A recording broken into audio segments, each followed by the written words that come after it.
Notice is on the backpack site I have a couple of images, and for homework I'm going to have you render these images, and I'll walk you through that process. There's also a couple of other videos that are from previous years that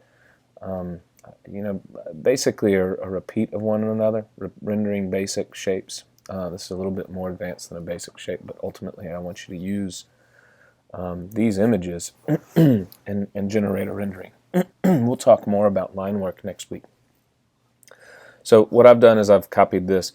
I've put two in here specifically to talk about how a document would be set up. So this is like a higher resolution image, and this is a lower resolution image. I've got both of those on my desktop, and so what I want to do, what I want you to notice, if I create a new document,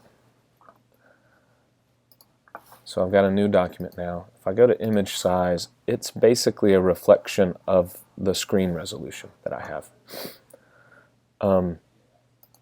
If I open an existing document, so let's just say that I go to the first rendering exercise document and I open that.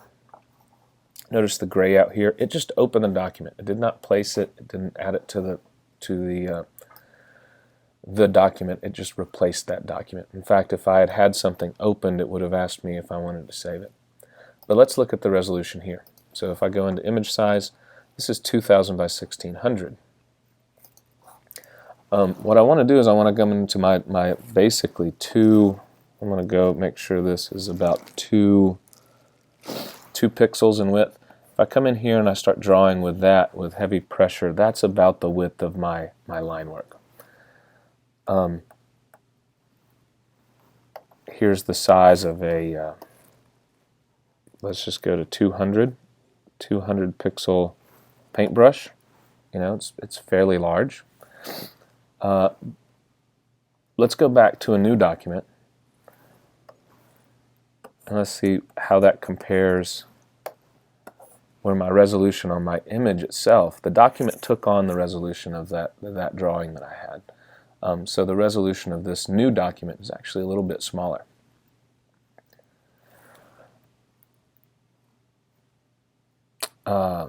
Now let's open. The whole reason I put this additional document in here, the low res document, is I wanted you to see this firsthand. So now if I open this up, notice how small it is.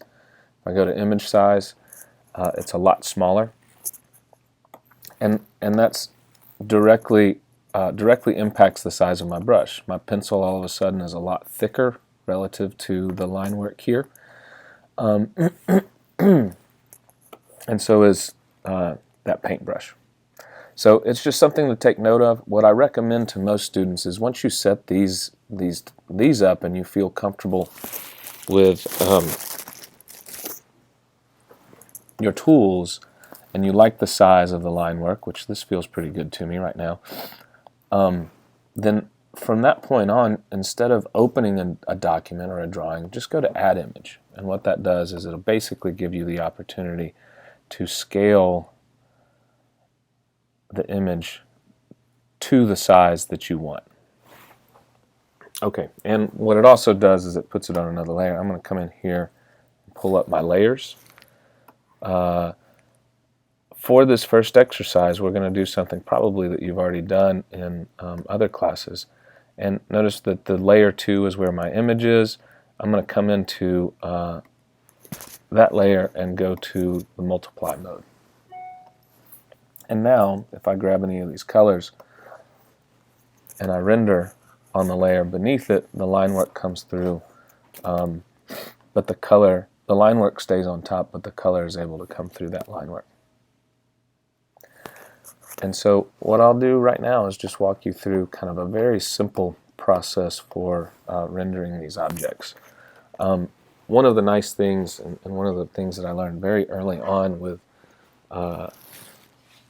digital sketching, is to take advantage of layers. And so what I've got is I've got a layer here. Let me come and get some more interesting colors. Let's go to the Copic library. Let's come into, I don't know, let's do something like this.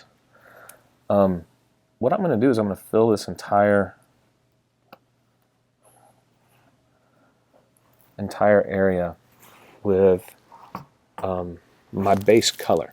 So the base hue, I'm not thinking about reflections, I'm not thinking about anything else. I'm basically just saying I'm going to use that base hue. And then, so this is the other thing that I learned very early on. Go ahead and drop it in and then come back in.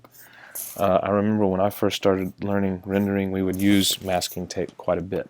We would mask off areas. This you basically can do that after the fact.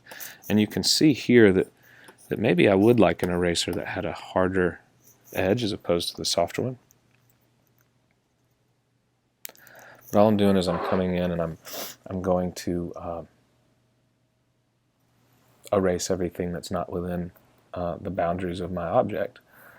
Let's find another color for this one.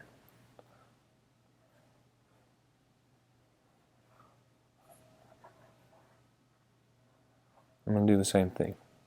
Instead of using the eraser tool, you certainly can come in here and use this selection tool.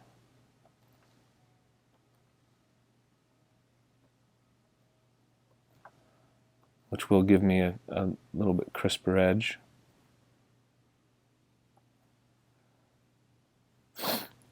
The challenge is I actually have to come back around this object to close it off the way that I want. Hit delete.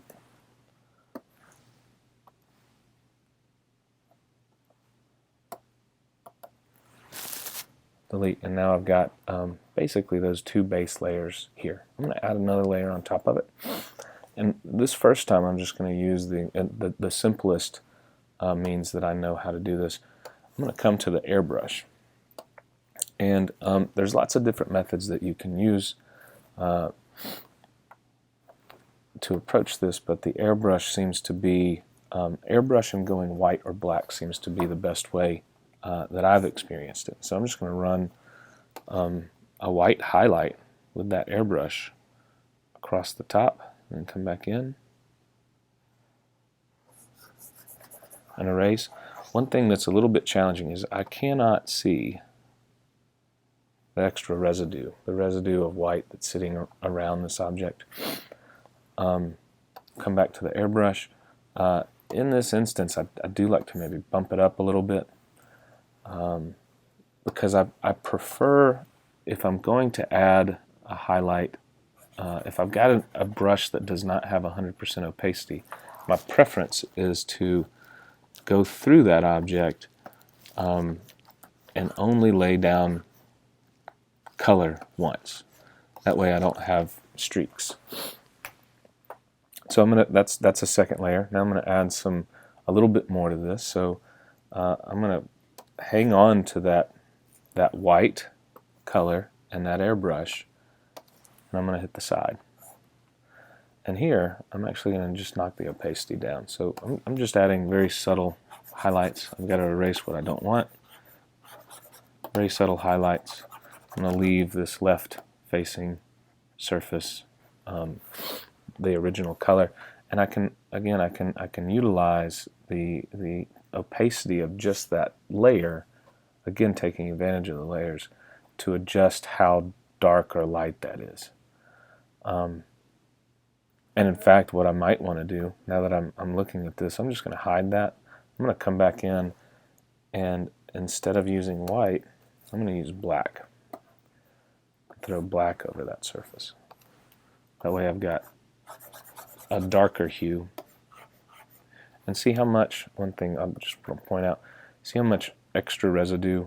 That's the one thing that's wrong with the method as I'm just illustrating it now, is that you do have a lot to erase. I'll show you a different method in a moment.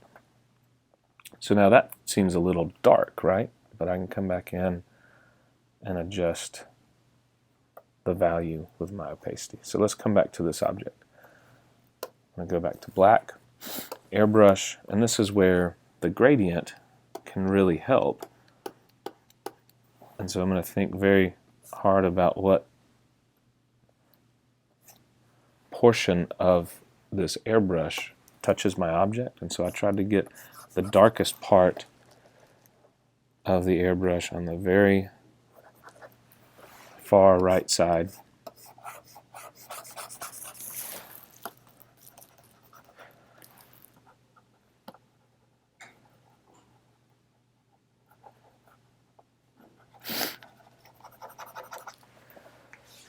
So that gives me somewhat of the gradient that I want. It looks like I could probably come back in, and this is my soft eraser. Maybe open just a little bit of this up a little. What that makes me want to do is actually make this surface on my other object a little bit darker, because what we're going to ultimately do is I'm going to add the shadows. But before we do that, let's just come into just this rounded surface here, and if I'm imagining a light over my left shoulder, it's going to be darker here, and then it's going to get lighter as it moves up here. So I'm going to actually use both white and black. Smaller, so I'll drop that in. I did use 2 strokes or gestures there and here. But this is just the simplest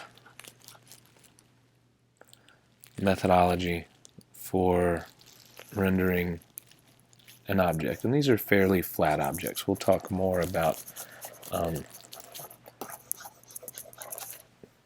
adding more aggressive highlights in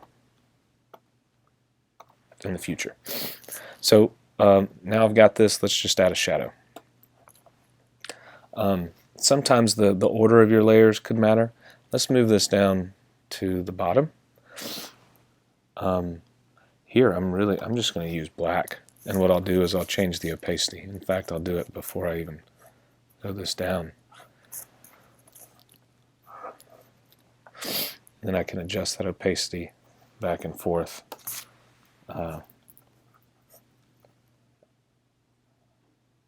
As is needed.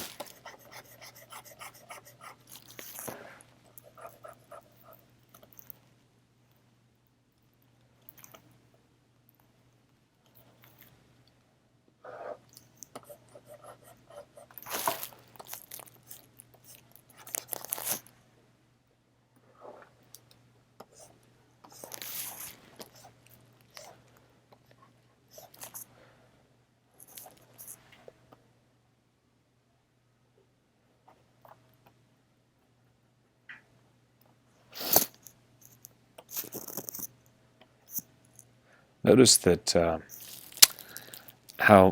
because I didn't use full opacity on light pen pressure, that I've got a little bit of a streak down here. Do that again. And that can be fixed by just applying heavy pressure.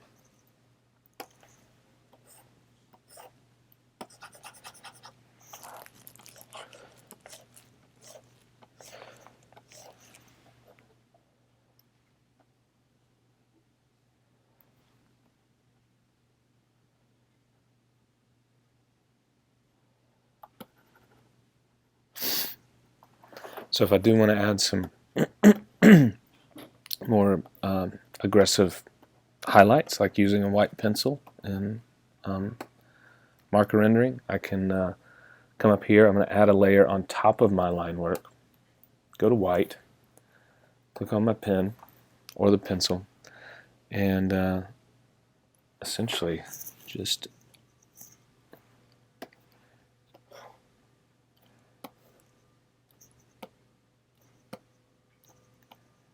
add a small little highlight across that surface. And I'll do the same thing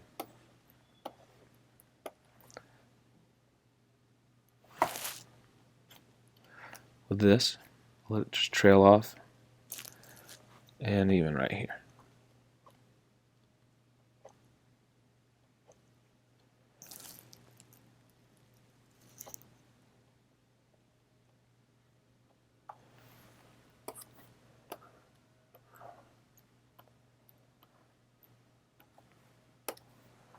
Go ahead and put your name on it.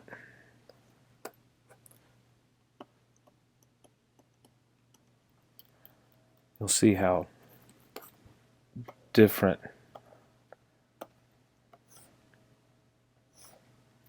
drawing on the surface is, how much more deliberate you need to be.